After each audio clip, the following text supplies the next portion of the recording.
start recording automatically, or do we have? Yeah, I just did.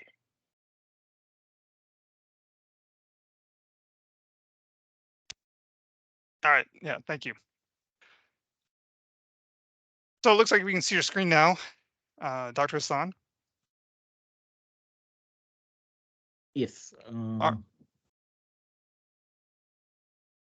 Great. So yeah, if you're all set, we can go ahead and get started. I'll do a brief intro for you, and then let you take the show.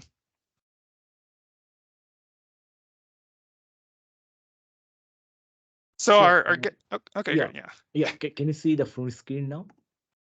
Yes, yeah. Okay, See sounds good. your Yeah. title page there, Exploring Platform Reboot. Yes, please. Okay, great.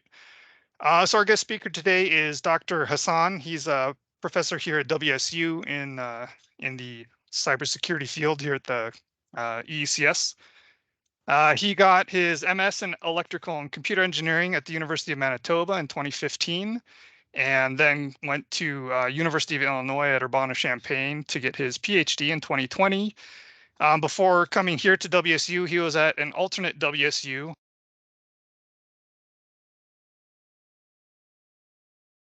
I don't know, I keep getting muted. Somebody doesn't like me talking, they keep muting me, I don't know. Anyways, before coming to Washington State University, Dr. Hassan was an assistant professor at Wichita State University, and he joined us here this last January. His fields of expertise are in real-time cyber-physical systems, cybersecurity, and wireless communication networks. And I understand, Dr. Hassan, that you'll potentially be teaching one of the new cybersecurity courses coming up this next year at WSU. Yes, that's correct. Yeah, so if you want to go ahead and give that course like a quick plug, just to let our our undergrads here who might be interested in taking that when it's available, feel free, and then I'll hand it off to you. So. Okay, thank you. Thanks for the nice introduction. I'm very happy to be here and talk about one of my recent work.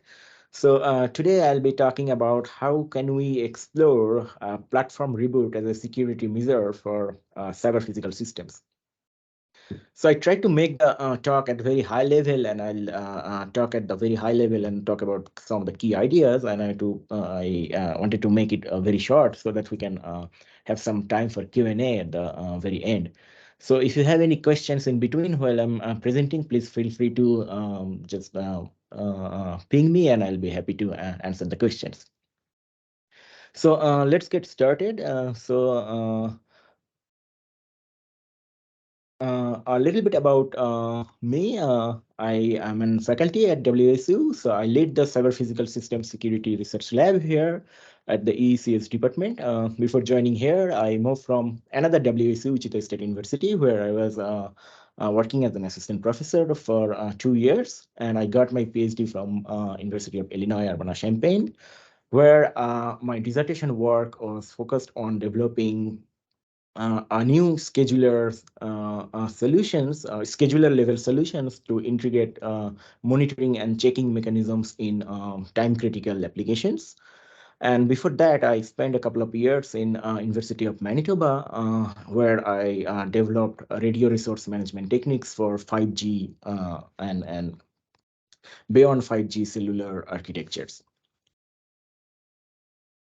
My core research interest lies in the intersection of systems, security, and networking domains, in particular geared toward developing security and resiliency techniques for broader cyber physical applications. Much of my open projects in recent times explore developing security techniques for time-critical or real-time applications. I explore from all the from the top application layers to the core OS scheduler and farmer level. And also, I recently started exploring developing security solution, developing trustworthy machine learning applications for embedded and resource constrained Internet of Things specific devices.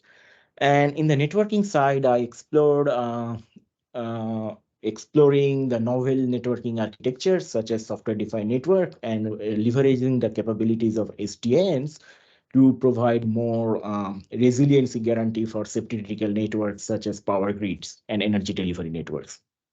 And another line of work I explored in the past, that management and resiliency guarantees for vehicular ad hoc networks and vehicular communication networks, in particular the newer cellular-based vehicular communication networks such as LTE V2X and DSRC technologies. So let's talk about today's presentation, where I'll be talking about how do you secure cyber physical systems by performing some cleanup mechanisms. So the key idea here is to use the platform Reboot as a security measure for cyber physical applications. So before going to the details, so let me talk at the very high level about the cyber physical system so that we all are in the same page. So in cyber physical systems, as the name suggests, it consists with cyber components such as the application logic, software code, and network and communication stacks, with along with the embedded hardware such as the microcontroller, electronic logic control unit, programmable logic controllers. And all of those cyber components, coupled with the physical components such as the sensors, actuators, mechanical plant, make the whole system operational. So in cyber physical systems, both the cyber and physical components need to work cohesively to make the whole unit operational. And the cyber physical systems find use in many safety critical applications, including automobiles, avionics system, industrial control systems, as well as many emerging newer Internet of Things specific applications such as remote surveillance, unmanned ground and aerial vehicles, autonomous driving scenarios, and smart manufacturing, robot-aided healthcare are a couple of examples. So what about the security of those safety critical cyber physical applications? So why do we need to worry about securing those systems, right? So traditionally, the cyber physical systems use custom hardware. They use proprietary OS and software stack, and they have a very limited network connectivity, which means those systems remain isolated or air-gapped from rest of the other competing platform. But with the emergence of modern Internet of Things specific cyber physical applications, modern CPS systems tends to use more and more off-the-shelf hardware. They also tends to use open source OS and software. And more importantly, they have now wider and more connectivity, and often they are connected through the unreliable mediums such as the internet. Which means for modern cyber physical systems, now there are more larger attack surface and they are more prone to security breaches. And in fact, there has been some recent real world attack that shows those safety critical CPS systems are vulnerable.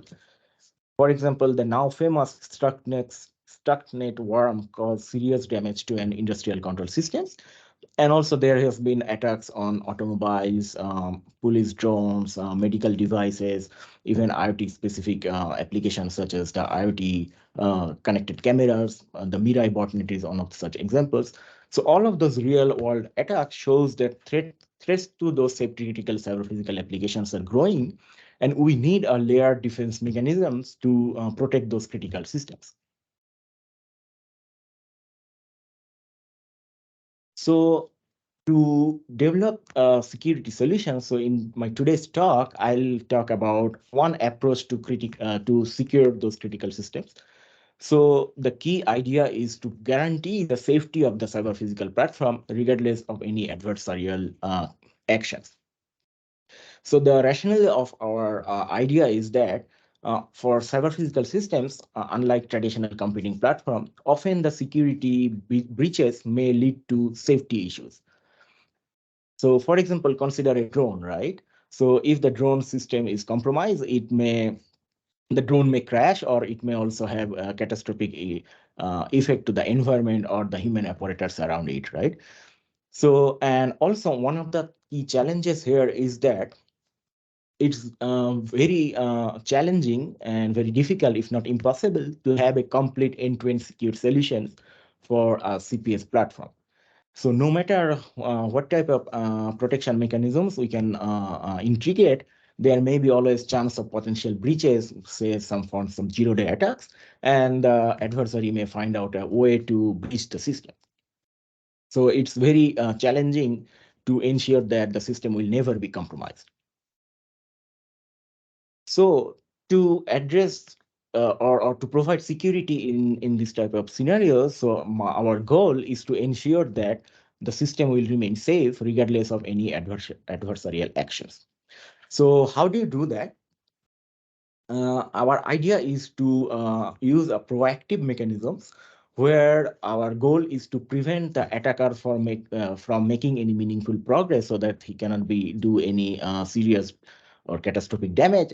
And we did that through cleanup mechanisms, which is we proactively reboot the system and reload the copy of the operating systems and related binary from a read-only medium,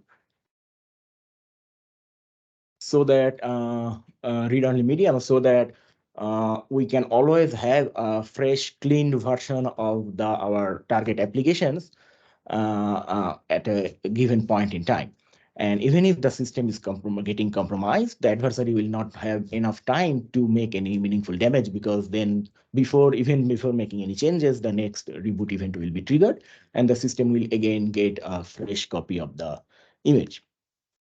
So, but again, so there needs some engineering actions to ensure those things can work in practice. So that I'll be talking in my rest of my talk. So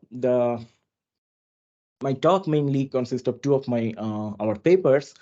We call this idea ReSecure, which was initially published in ICCPS back in 2018, and then we also have a journal extension of that work in Internet of Things journal. So let's talk about this ReSecure framework in a little bit.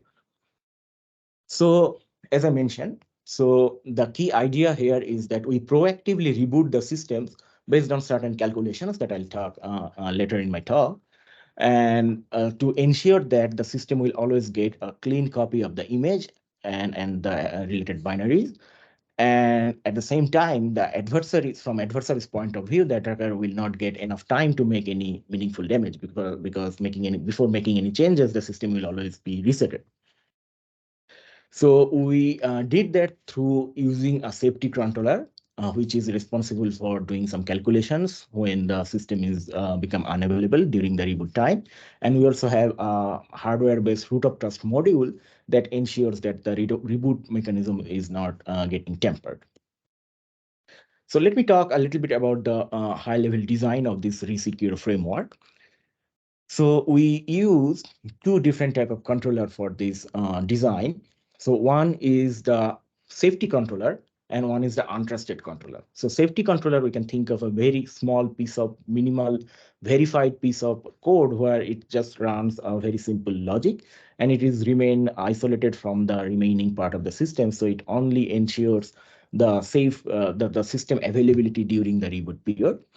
And the untrusted controller is the main controller where all the complex application logic is running in the system. It may have other external interfaces such as the I/O and network. And we also have a hardware-based root of trust module that's connected with the safety controller. So the goal of the root of trust module is to trigger the reboot mechanisms and also initiate the safety controller so that it can do some calculations to generate or to get the next reboot period before, and the process will repeat iteratively.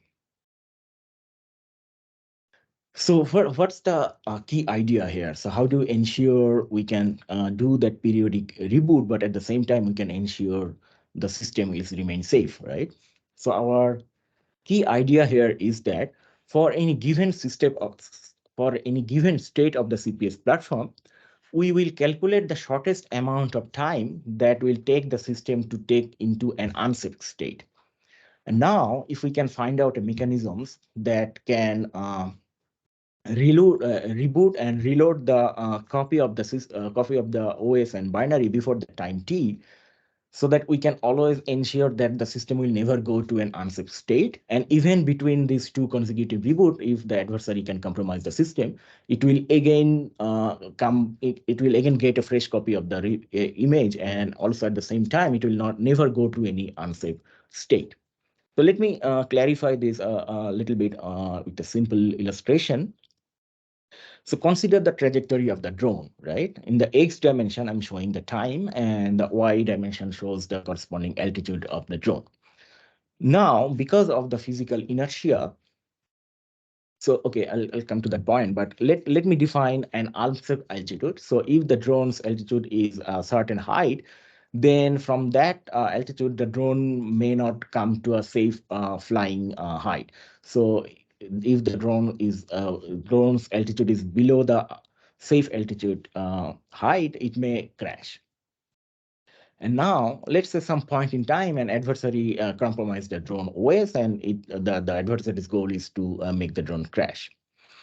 Now, because of the physical inertia, even if the drone software is compromised or completely shut off, it may not fall into the ground instantaneously because of the physical inertia. So it will take some time to go to the unsafe region, right?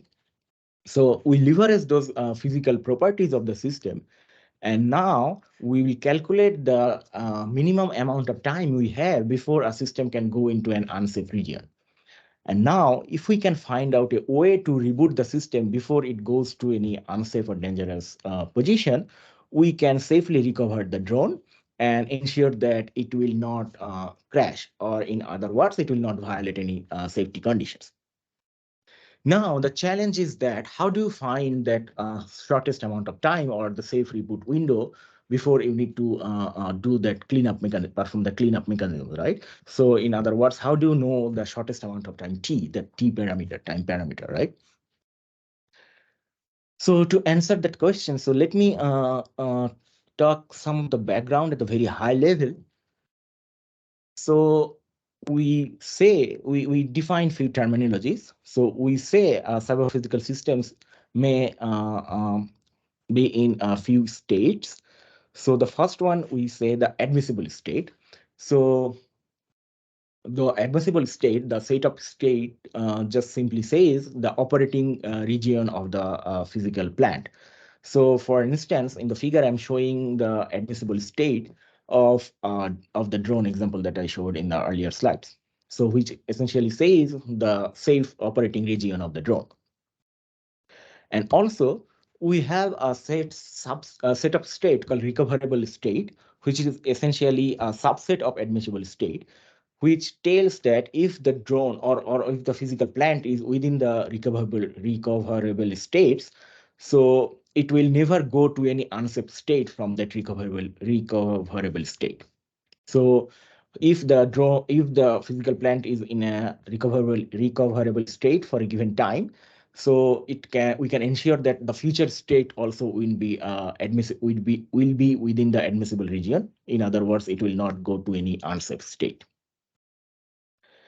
So how do we use that notion of admissible and recoverable state in our problem, right? So to answer that question, so let me bring one factor that remember that the reboot operation is not instantaneous, right? It will take some time to reboot the platform, and that time the system will not be available because the OS and related applications will be rebooting on that time, right? So how do we use that notion of recoverable and admissible states, right? So we to answer these, we perform the reachability analysis. So we say that a system is a system will remain in a true recoverable state if we can find a way to stabilize the system within a given time parameter. So in this slide, according to the slide, the time parameter is alpha. So let me clarify a little bit on that. Let me give one example, right? So I'm showing the state of the cyber physical plant in along 2 dimensions. And by the way, so for all those state definitions and everything are well known.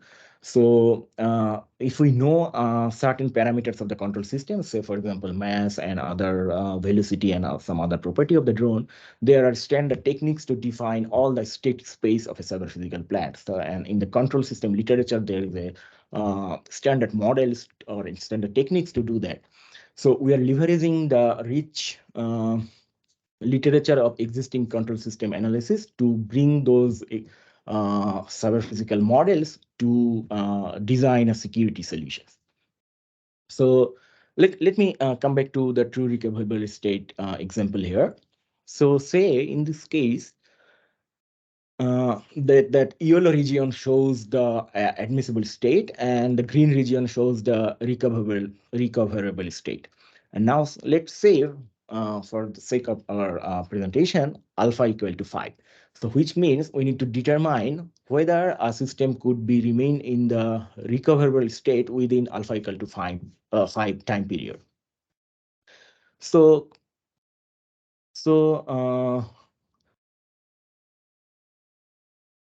consider a given state at time t equal to 2.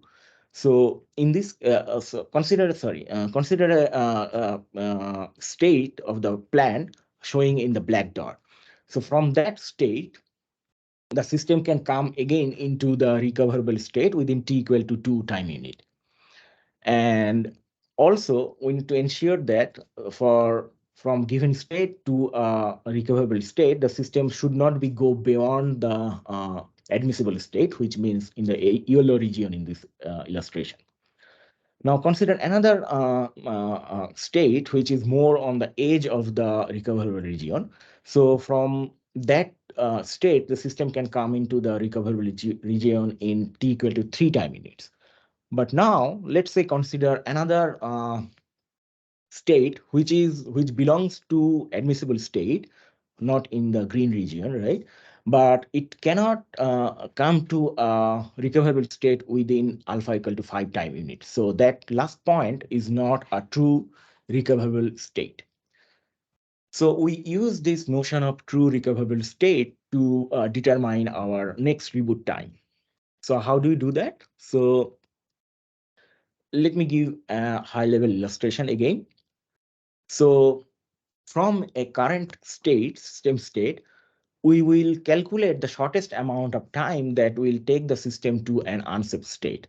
So what do I mean by that? So for a given time and for a given state, we will perform the state space exploration and determine all possible state and figure out which of the states are unreachable, or in other words, which of the states are not admissible or unsafe state.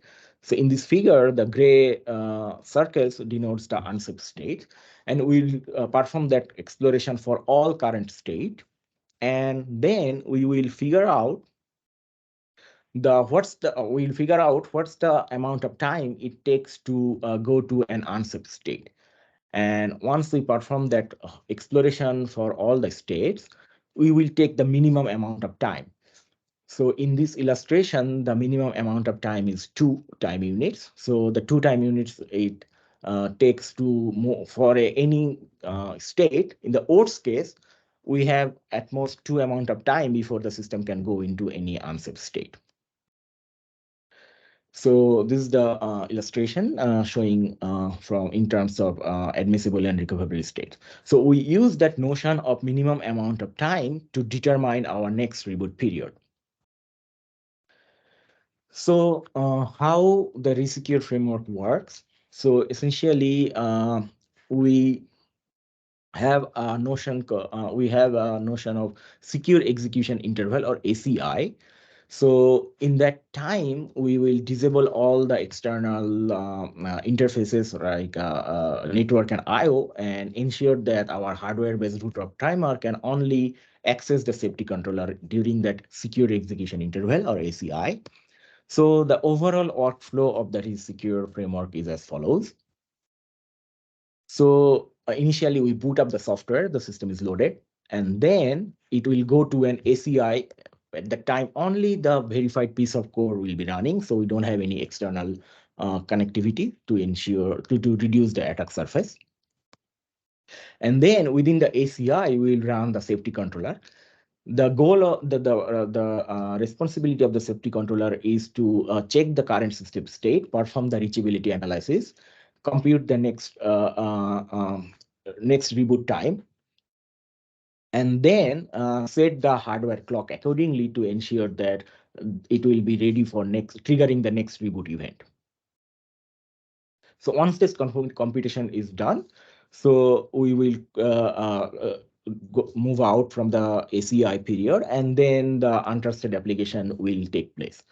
And at the time, we also know when to trigger the next reboot, and this process will be repeated throughout the life cycle of the plant. So one remark about this full platform-based restart-based idea is that the restart is a costly operation because for some amount of time, the system will remain unavailable. And it also highly platform dependent because the reboot time highly depends on the underlying cyber platform where the plant is connected, right? And one more sort of limitation of this type of setup is that we need a custom hardware timer and root of trust module, which may not be good, especially for legacy or existing systems, because we need some system level modifications. To address those two challenges, we also came up with an alternate approach which leverages the hardware software based trusted computing modules, in particular the TrustZone technology available in modern ARM processors that provides the similar type of state cleanup mechanisms, but it doesn't need any custom hardware. And it also lightweight. So I'll talk about this in later slides. So before going to the details, so let me give a quick introduction about the ARM TrustZone technology. So ARM TrustZone is provides a way to isolate trusted piece of software and data. So it uses both hardware and software-based mechanisms. So in TrustZone, we can consider two isolated regions in the memory. So one is in TrustZone terminology, it's called normal world.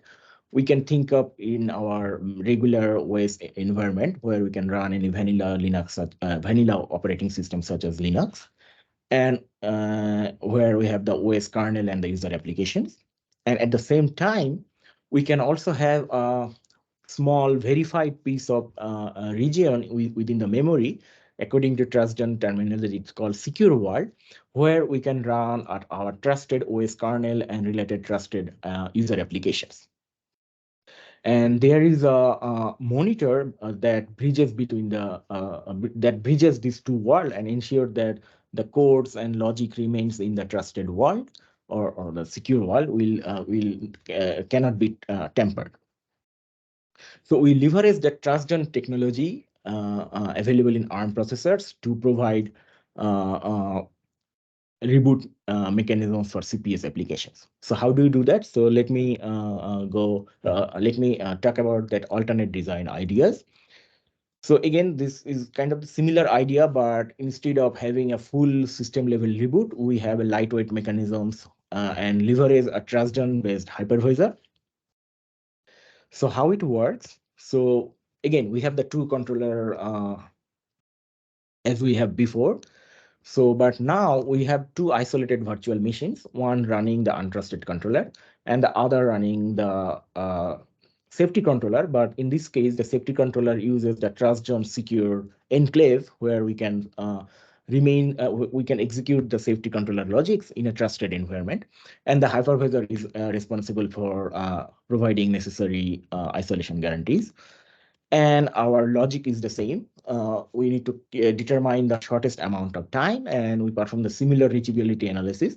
But in this case, the hypervisor is responsible for triggering the reboot and ensure that the control logic go transferred from untrusted to safety controller. And the safety controller is performing the same reachability calculations. Again, our goal is to ensure that the attacker cannot make much progress.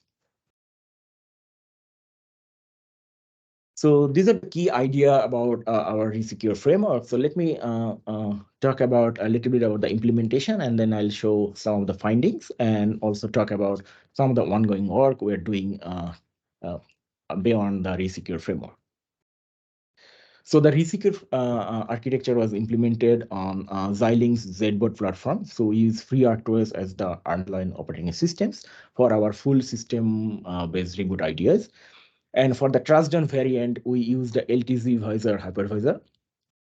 And the root of trust module was implemented through a microcontroller. So I'll talk about, I'll show three different experiment results. So there are a bunch of results in the paper, but I'll show a couple of key findings.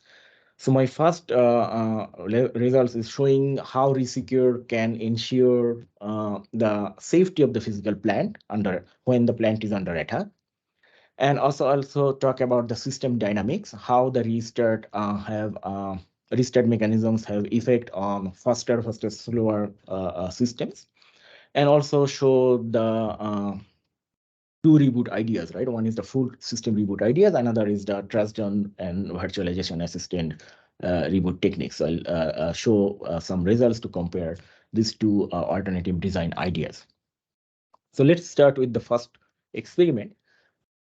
So we demonstrated this on a 3 degree of freedom helicopter testbed that was designed by Quansar. It has a 3 degree of freedom, as I have in the slides. And in this case, our safety goal is to ensure that those propellers do not hit the ground. So I'm showing an extreme case in terms of denial of service attacks, where the attacker's goal is to turn off one of the motors to make the drone make the copter unstabilized and make it crash. So in the figure, X dimension shows the time and Y dimension shows the corresponding voltage of the propeller motor controllers. So as and the green region shows the execution time of the safety controller, the red is the untrusted controller, and the white region shows the reboot time when the system is recovering and during the reboot. Here, the red region is the point where the adversary turns off the motor. And as we can see here, after the reboot, after that time, the reboot event is triggered. And then again, the control goes to the safety controller, and then it can reinitiate the software. And as a result, we can again get the voltage rating back to the level what it was expected. And as a result, the control is recovered and the copter is not crashed. So we can ensure the safety constraint are met in this case, even the platform is under attack. And in my second experiment, I'll show about how the reboot has effect on the system dynamics. So how it behaves in different type of systems. Say if some system has a faster dynamics, such as the drone or the quadcopter, compared to some system which has a slower dynamics, for example, some temperature monitoring systems, right? So for the system with faster dynamics, we consider that helicopter platform that I mentioned before. And again, the safety goal is here in this case to ensure that the copter's propellers do not hit the table. And for system with slower dynamics, we consider warehouse temperature management systems. For this platform, we consider a hardware in the loop simulation, where we take the control model of the temperature management systems, and then we put it on our FreeRTOS-based ZBoot platform. So in this case, our safety goal is to ensure that the room temperature is within a given threshold. And if the room temperature is not within the threshold, which means the safety conditions are not maintained. So from our experiments, we find that for the longest safe restart time before I going to the details, so for both cases, the full reboot time is 390 milliseconds, because we're running the experiment on the same platform on ZBoard and FreeRTOS based setup. But for system with faster dynamics, the quadcopter case, we find that the longest reboot time is 1.23 seconds. But for the system with slower dynamics, the safe reboot time is way longer. So it's more than 6,000 seconds. So why is that? So the reason is that the figure or our experiment shows that for slower systems, it takes a longer amount of time for the adversary to drive it to any unsafe state. So which means from our design perspective, we have now enough time and enough flexibility to trigger the reboot. So we may not need to trigger the reboot as often as compared to any system with faster dynamics. And in my final experiment, I'll talk about the performance evaluation results for both type of restart ideas. So for the first one, I'm showing the full platform reboot idea where we have we did the full platform level reboot where we run the where the root of trust is ensuring the reboot mechanisms. So in the figure, I'm showing in the X dimension showing the elevation of the copter and Y dimension showing the corresponding pitch. And the figure shows that the possible regions, the red regions are inadmissible regions, the green are admissible, and the black regions are restartable for both variants, the platform reboot versus the T-assisted variant. And the yellow region shows the only the TrustZone-based implementation can recover the system to a safe region. And from the figure, as we can find from our experiment, and also the figure shows, the TrustZone assisted implementation have more than 200% increase in terms of rebootable region because it can reboot the system way faster than rebooting the full system. But again, I want to stress that this is only for this platform and this setup. So we cannot generalize it because it highly depends on the system dynamics and also the underlying platform where we implement the logic. So why I'm saying that, because we repeat the same experiment for our warehouse temperature monitor setup, which has a slower dynamics. So in the figure, I'm showing the results, the state space for outside and room temperature. And as we can see from the figure, here, the difference in yellow and black region is almost non-existent. This is because for this type of system where we have slower dynamics, the platform reboot time is not very negligible, not very significant compared to the length of the safety window. Because remember from the previous slides, the safety window for this type of slower system is way larger, and which is comparably, which is relatively which is relatively very small compared to the platform reboot time. So the T-assisted reboot mechanism doesn't have significant impact in this type of setup. So to recapitulate, the reboot mechanisms can be one way to guarantee the safety of the physical plant, which may be under attack. But again, so this type of design is highly platform dependent and also depends on the system dynamic. But for slower system, it's more suitable, but yet we can also apply it for system with faster dynamics, such as the drones. So before wrapping up my talk, so I'll quickly talk about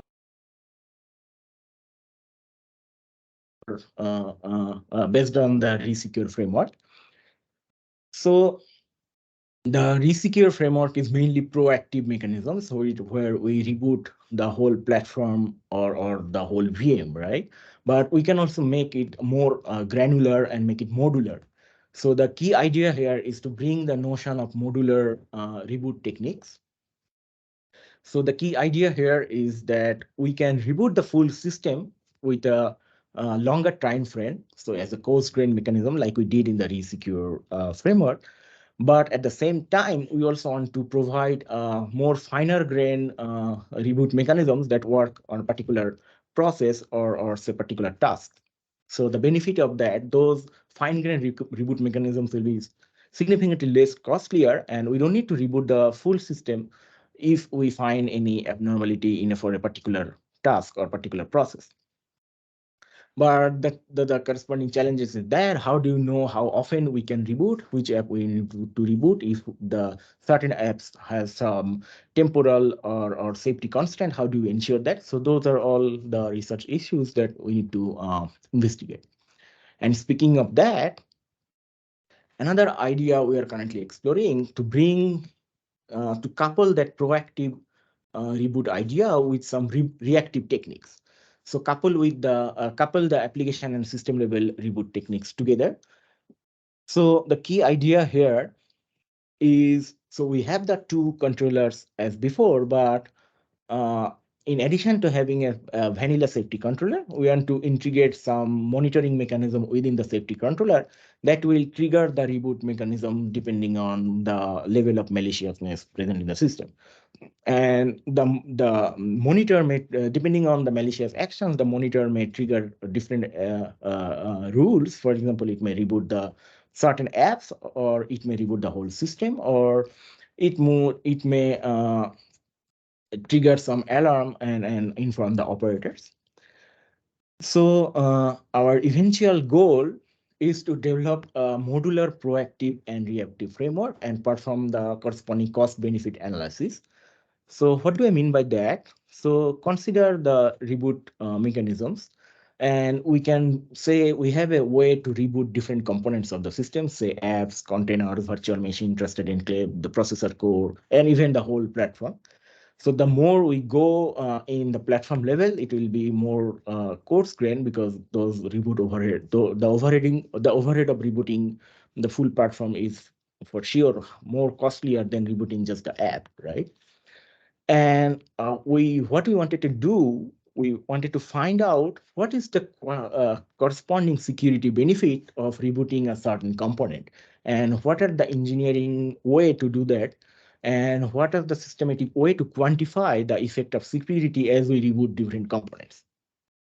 So our ultimate goal is to design a tunable framework where we can reboot different components at a different point in time, and at the same time systematically quantify the security benefit of the system. So to wrap up, so platform reboot would be considered one way to ensure security in safety critical systems, because it can allow us to prevent the attacker making any meaningful progress. And at the same time, we can formally guarantee the safety of the physical system.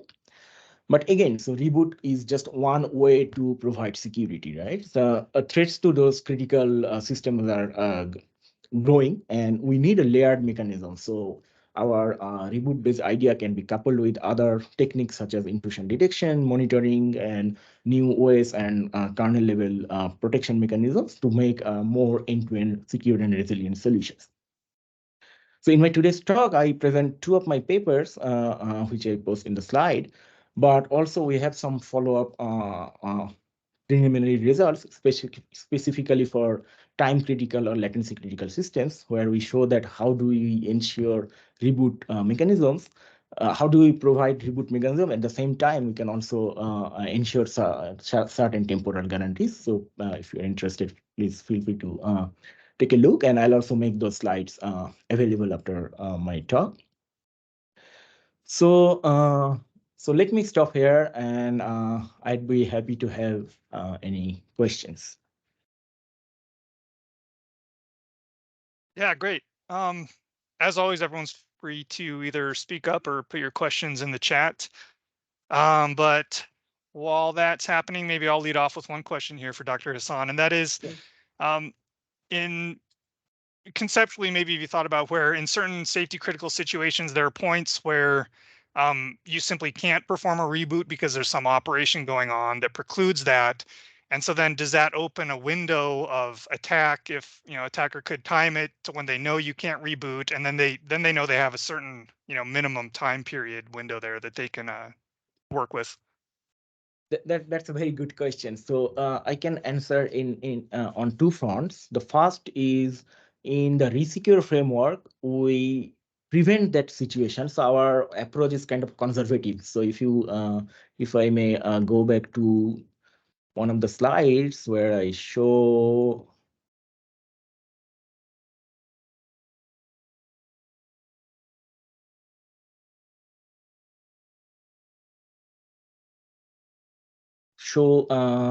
the safe reboot periods.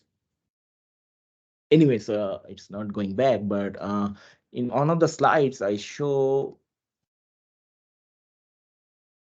Okay, never mind. So it's not going back, but so in one of the slides I show how do we calculate the minimum amount of time where the system can perform reboot at the same time we can ensure the safety, right?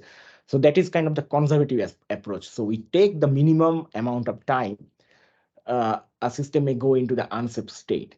So to answer your question, so according to this model, so we are leveraging the control system models, we will not come up with a situation where the adversary have enough time to, because the system is performing some other task, so that we can reboot. So we will not have that type of situation based on our formal modeling. So this is A. And B is that, so our ongoing work where we're trying to design reboot at the different granularity. So even if, say, we don't, for instance, we don't need to reboot the whole platform, right? So if we find some task is behaving, some task or process is behaving maliciously, we can just reboot that one. And also it may be possible to delegate some of the task to other components of the system that can work as a proxy. So that's also possible. Okay, cool. Yeah, thank you. Yeah. Any other questions? And as a reminder, I think Gabriel, you have the link or for the survey. Oh, you got it there already. Okay, great. Yeah. As a reminder to all the students, please fill out that survey. Any other questions? Dr. Hassan, the course you're going to be teaching coming up, do you know, cybersecurity of critical infrastructures, is that?